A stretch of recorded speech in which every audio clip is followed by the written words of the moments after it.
係咯，講學生咧又好得意嘅，我哋嚟自唔同嘅情況之下，佳哥又話某君介紹嚟啊，跟住咧阿 Connie 又帶個師弟嚟啊咁樣樣。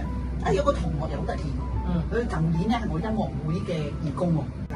咁喺上年嘅阿 Sir 生日啦，咁就機緣巧合之下就做咗音樂會嘅義工，咁但係就聽到阿 Sir 唱歌好好聽，即係好吸引你嗰把聲。你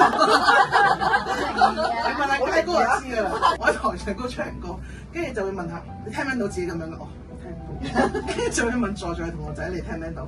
聽到。咁但係佢又示範到出嚟俾你聽。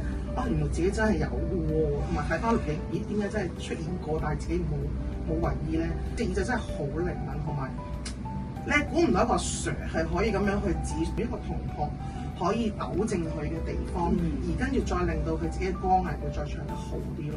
咁呢個真係好神奇咯！所以好多同學，我知好多同學都話佢神醫啊嘛。